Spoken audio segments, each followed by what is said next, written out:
Hello guys, आज हम अपना मैथ का प्रैक्टिस सेट कर रहे हैं। ठीक है, हमारे जो भी प्रैक्टिस सेट होगा इसमें सारे के सारे क्वेश्चन मिक्स होंगे।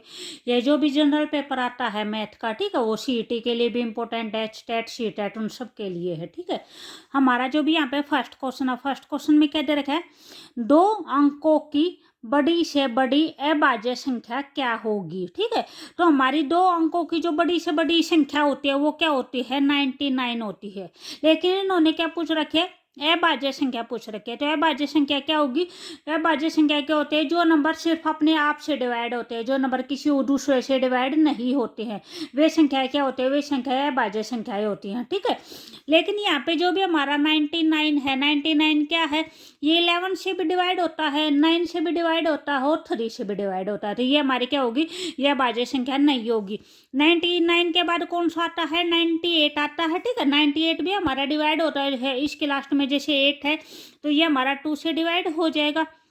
उसके बाद क्या है, 97 है। ठीक है, तो जो भी 97 है वो हमारी की 97 को छोड़कर और 1 को छोड़कर और किसी भी नंबर से डिवाइड नहीं होती है। ठीक है, तो यहाँ पे जो भी हमारी 2 अंकों की बड़ी से बड़ी अभाज्य संख्या होगी वो क्या हो जाएगी, 97 हो जाएगी। ठीक है, तो जो भी नीचे ऑप्शन दे रखे, नीचे ऑप्शन में हमारा 97 दे रखा है, तो यहाँ पे हमारा आंसर कौन सा हो जाएगा, ऑप्शन नंबर बी हो जाएगा। ठीक है, उसके बाद नेक्स्ट क्वेश्चन दे रखा है 94 है, निम्नलिखित में से कौन सा जोड़ा ऐसा है जो सह अभाज्य संख्याएं हैं, या कौन सा जोड़ा ऐसा है जो कोप्राइम्स नंबर है। ठीक है, कोप्राइम नंबर क्या होते हैं, ऐसे 2 नंबर जिनके बीच में जो भी कॉमन फैक्टर है ओनली फॉर 1 होता है और कोई भी कॉमन फैक्टर नहीं होता है। ठीक है, तो वे क्या बोले जाते हैं, वे सहअभाज्य संख्या या फिर कोप्राइम्स नंबर बोले जाते हैं। ठीक है, तो यहाँ पे जो भी हमारे आंसर दे रखे, जो ऑप्शन दे रखे वे दे रखे हैं 14 और 35 दे रखे हैं फर्स्ट ऑप्शन, सेकंड है 24 और 32 दे रखा है, सी ऑप्शन है वो 20 और 25 है, और जो डी ऑप्शन है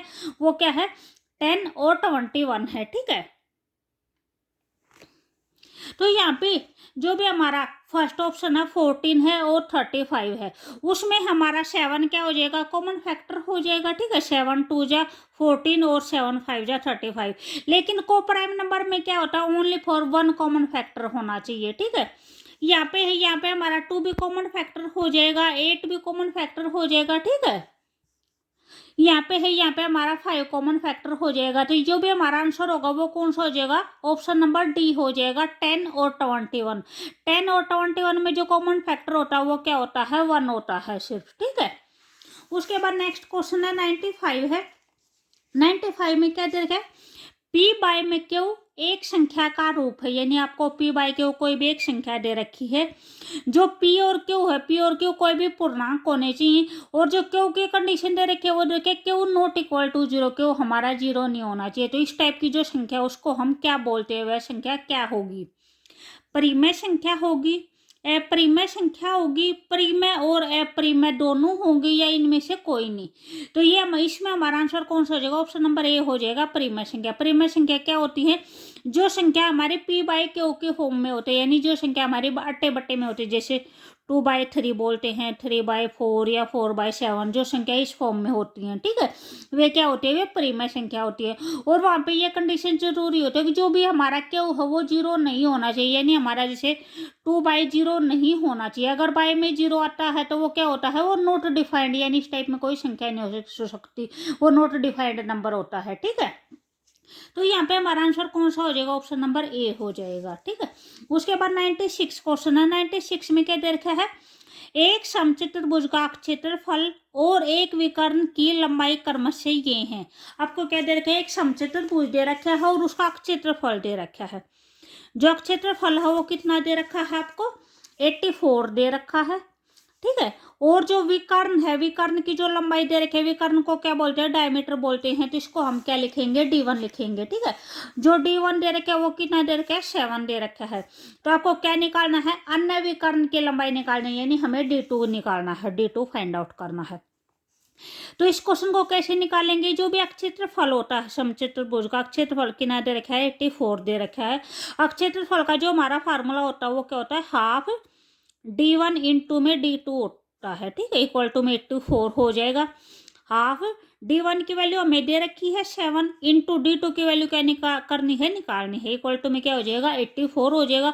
तो यहाँ से हमारे D2 की वैल्यू क्या आ जाएगी, ये 2 यहाँ पे नीचे है उस साइड लेके जाएंगे तो क्या हो जाएगा ऊपर चला जाएगा, जो 7 है ये यहाँ पे ऊपर है तो ये क्या आ जाएगा ये नीचे आ जाएगा। ठीक है, इसको कट करेंगे 7 से कट करेंगे, 7 1 जा 7, 7 2 जा कितना हो जाएगा 14 हो जाएगा, और 12 को और 2 को मल्टीप्लाई करेंगे तो ये हमारे कितना आ जाएगा 24 हो जाएगा। ठीक है, तो हमारी D2 की वैल्यू क्या आ जाएगी 24 आ जाएगी। ठीक है, तो यहाँ पे जो भी हमारा आंसर होगा वो कौन सा हो जाएगा, ऑप्शन नंबर बी हो जाएगा। ठीक है, समचतुर्भुज का क्षेत्रफल क्या होता है, हाफ D1 इंटू D2 होता है। ठीक है, उसके बाद नेक्स्ट क्वेश्चन दे रखा है 97 दे रखा है। 97 में क्या दे रखा है भी 28 सेंटीमीटर त्रिज्या वाले एक अर्धवृत्त का परिमाप ज्ञात करना है, उसका परिमाप क्या होगा। ठीक है, तो आपको ये कोई भी अर्धवृत्त दे रखा है, ये होगा अर्धवृत्त। ठीक है, इसकी जो त्रिज्या दे रखी है यहाँ पे, जैसे जो भी कंप्लीट वर्त ऐसे होता है। ठीक है, यहाँ से इसको ऐसे करेंगे तो ये कंप्लीट वर्त हो जाएगा यहाँ पे। तो हमें क्या निकालना है, अर्धवृत्त का परिमाप निकालना है। तो परिमाप का मतलब क्या होता है, यानी उसकी जो बाउंड्री है वो निकालनी है हमें। तो उसकी बाउंड्री क्या हो जाएगी, एक तो ये हो जाएगी और एक ये हो जाएगी। ठीक है, तो जो जो ये बाउंड्री होती है इसका जो भी फार्मूला होता है इसको क्या बोलते हैं, सरकमफेरेंस बोलते हैं, परिधि बोलते हैं। जो सी का फार्मूला होता है वो क्या होता है 2πr होता है, ये हमारा कंप्लीट सर्कल का होता है। ठीक है, अगर हम हाफ सर्कल का निकालेंगे तो क्या कर देंगे, बाय में 2 कर देंगे, 2 से 2 कैंसिल हो जाएगा। तो यहाँ पे हमारी जो ये ऊपर वाली हाफ बाउंड्री है इसका फार्मूला क्या निकल के आया है, πr निकल के आया है। ठीक है, ये हमारा सेंटर है, केंद्र से इस साइड भी रेडियस है, यहाँ पे भी रेडियस है। ठीक है, जो हमारी रेडियस की वैल्यू दे रखी है वो आपको कितनी दे रखी है, 28 सेंटीमीटर त्रिज्या बोल रखी है। ठीक है, तो ये भी हमारे 28 आ जाएगी और ये भी हमारे 28 आ जाएगी। ठीक है, तो ये हमारा कितना हो जाएगा, टोटल 28 प्लस 28 56 हो जाएगा। ठीक है, इसको क्या करेंगे हम अपना πr के फार्मूले से निकालेंगे। पाई की वैल्यू कितनी होती है 22/7 इंटू आर कितना दे रखा है 28 दे रखा है। ठीक है, इसको मल्टीप्लाई इसको कट करेंगे तो 7 4 जा हो जाएगा 28। उसके बाद इन दोनों इनको क्या करेंगे मल्टीप्लाई करेंगे तो कितना हो जाएगा 88 हो जाएगा। ये हमारी जो ऊपर वाली बाउंड्री है इसका कितना आया है 88 प्लस में 56। ठीक है, प्लस 56 तो क्या हो जाएगा हमारा अर्धवृत्त का परिमाप हो जाएगा। ठीक है, तो ये हमारा कितना आ जाएगा 144 आ जाएगा। ठीक है, तो यहाँ पे जो भी हमारा आंसर होगा वो कौन सा हो जाएगा, ऑप्शन नंबर बी हो जाएगा। ठीक है, तो अगर आपको वीडियो अच्छी लगे तो प्लीज़ लाइक शेयर और सब्सक्राइब जरूर करें। ठीक है, उसके बाद हमारा नेक्स्ट क्वेश्चन दे रखा है 98 दे रखा है। 98 में क्या दे रखा है 28 सेंटीमीटर व्यास वाले अर्धगोले के वक्र सतह का क्षेत्रफल निकालना है, या क्या दे रखा है, यानी हमें अर्धगोले का क्या निकालना है, वक्र पृष्ठीय क्षेत्रफल निकालना है। ठीक है, और हमारा जो भी व्यास दे रखा है वो व्यास कितना दे रखा है 28 सेंटीमीटर दे रखा है। व्यास को क्या बोलते हैं, डायमीटर बोलते हैं। तो जो हमारे डी की वैल्यू है वो कितनी दे रखी है 28 सेंटीमीटर दे रखे। तो यहाँ से हम रेडियस निकालेंगे तो हमारा क्या आ जाएगा 28/2 हो जाएगा। ठीक है, इसको कट करेंगे तो कितना हो जाएगा हमारा 14 सेंटीमीटर हो जाएगा। हमें क्या निकालना है, अर्धगोले का वृत्त पृष्ठीय क्षेत्रफल निकालना है। ठीक है, तो जो भी हमारा अर्धगोले का जो वृत्त पृष्ठीय क्षेत्रफल होता है उसका फार्मूला क्या होता है 2πr² होता है। ठीक है, 2 इंटू पाई की वैल्यू क्या होती है 22/7 इंटू आर कितना है हमारा 14 है, स्क्वायर है तो इसको क्या करेंगे 2 बार लिखेंगे। 7 से कट करेंगे तो 7 2 जा 14 हो जाएगा। हमारा क्या है 22 2 जा कितना हो जाएगा 44 हो जाएगा। 44 को फिर 2 से करेंगे तो कितना हो जाएगा 88 हो जाएगा। 88 को अगर हम 14 से करेंगे तो हमारे कितना हो जाएगा 1232 हो जाएगा। ठीक है, तो यहाँ पे जो भी हमारा आंसर होगा, जो भी हमारा ऑप्शन होगा वो कौन सा हो जाएगा, ऑप्शन नंबर डी हो जाएगा 1232। ठीक है, उसके बाद हमारा नेक्स्ट क्वेश्चन है। नेक्स्ट क्वेश्चन क्या है भी आपको साइन 60 डिग्री प्लस में 2/√3 दे रखे और उसकी वैल्यू ज्ञात करनी है, उसकी वैल्यू क्या होगी। इसमें ऑप्शन नहीं दे रखे तो क्या दे रखा है, इसको कैसे सोल्व करेंगे। हमारा क्वेश्चन है वो ये है साइन 60 डिग्री प्लस में 2/√3। ठीक है, साइन 60 डिग्री प्लस में 2/√3 इसकी वैल्यू निकालनी है। ठीक है, तो जो भी हमारी साइन 60 की वैल्यू होती है, साइन 60 की वैल्यू क्या होती है, ये हमारी 10th में है ट्रिग्नोमेट्री के अंदर। ठीक है, √3/2 होती है प्लस में 2/√3 √3 हो, क्या दे रखा है 2/√3 दे रखा है प्लस में, ठीक है। तो यहाँ पे जो भी हमारा एलसीएम आएगा वो क्या आ जाएगा 2√3 आ जाएगा, ठीक है। जो √3 है वो साइड मल्टीप्लाई हो जाएगा, √3 और √3 के मल्टीप्लाई करेंगे तो कितना हो जाएगा 3 हो जाएगा, ठीक है। क्या होगा हमारा √3 का स्क्वायर होगा और स्क्वायर से स्क्वायर रूट कैंसिल हो जाता है तो 3 हो जाएगा, और 2 के मल्टीप्लाई करेंगे तो कितना हो जाएगा 4 हो जाएगा। तो ये हमारा कितना आ जाएगा 7/2√3, ये हमारे इसका ये क्या आ जाएगा, इसका ये आंसर आ जाएगा 7/2√3, ठीक है। फिर अगर आपको हमारी वीडियो अच्छी लगी तो प्लीज़ लाइक शेयर और सब्सक्राइब जरूर करें, ठीक है। उसके बाद नेक्स्ट क्वेश्चन है, उसके बाद हमारा 100 क्वेश्चन नंबर 100 है, ये हमारा लास्ट क्वेश्चन है, ठीक है। जो नेक्स्ट क्वेश्चन होंगे वे हम अपनी नेक्स्ट वाली वीडियो में करेंगे। यहाँ पे क्या दे रखा है आपको, एक ट्रायंगल दे रखी है XYZ ट्रायंगल, ठीक है। तो हम क्या बनाएंगे, एक ट्रायंगल बनाएंगे XYZ, ठीक है। ये हमारी ट्रायंगल हो जाएगी XYZ, ठीक है। उसमें आगे क्या बोल रखा है, Y पर समकोण है, यानी जो भी Y पॉइंट है, Y पॉइंट हम क्या लेके चलेंगे, समकोण लेके चलेंगे। तो X हमारा यहाँ पे हो जाएगा और Z हमारा यहाँ पे हो जाएगा, ठीक है।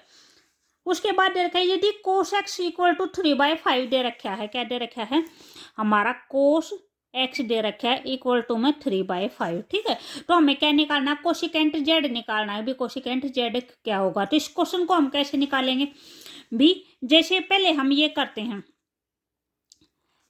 लाल कक्का, ठीक है।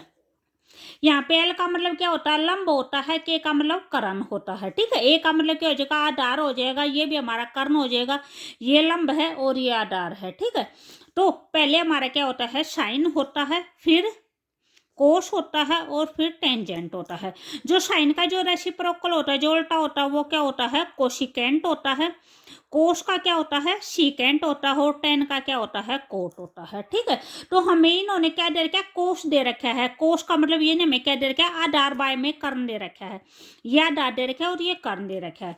तो आधार की वैल्यू हमारी कितनी है 3 है, और जो कर्ण है, कर्ण की वैल्यू हमारी कितनी दे रखी है 5 दे रखी है, ठीक है। अगर जो भी इंग्लिश मीडियम वाले स्टूडेंट, इसको आप ऐसे कर सकते हो, जैसे इसको क्या लिखते हैं, पंडित बद्री प्रसाद हर हर बोले, ठीक है। तो यहाँ पे P का क्या हो जाएगा, परपेंडिकुलर हो जाएगा, H का हाइपोटेनस हो जाएगा, ये बेस हो जाएगा, ये हाइपोटेनस है, ये भी परपेंडिकुलर है, ये बेस है, ठीक है।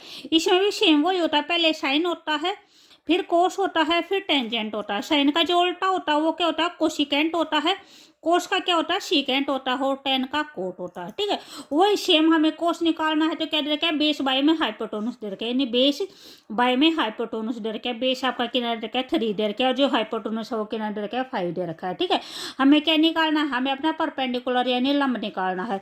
तो जो भी हमारा परपेंडिकुलर निकालने का फार्मूला होता है वो क्या होता है, रूट ऑफ हाइपोटेनस का स्क्वायर, कर्ण का स्क्वायर माइनस में क्या हो जाएगा, बेस का स्क्वायर। जो भी हमारी हाइपोटेनस, जो भी हमारी कर्ण होता है वो हमारी सबसे लंबी साइड में होती है, ठीक है। जो भी उसके बाद कोई से भी दूसरी साइड निकालनी हो कर्ण के अलावा, तो वो क्या हो जाएगा, कर्ण के स्क्वायर में से माइनस हो जाएगी, ठीक है। तो यहाँ पे हमारा जो भी हाइपोटेनस है वो कितना रखा है 5 दे रखा है। तो 5 का स्क्वायर माइनस में 3 का स्क्वायर, ये कितना हो जाएगा 25 माइनस में 9 हो जाएगा। 25 माइनस 9 कितना होता है 16 होता है, और 16 का रूट करेंगे तो कितना हो जाएगा 4 हो जाएगा। तो यहाँ पे जो भी हमारा परपेंडिकुलर है वो कितना निकल के आया है 4 आया है। जो भी हमारा हाइपोटेनस है वो कितना है 5 है, और बेस हमारा 3 है। हमें क्या निकालना है, हमें अपना कोसिकेंट Z निकालना है, ठीक है।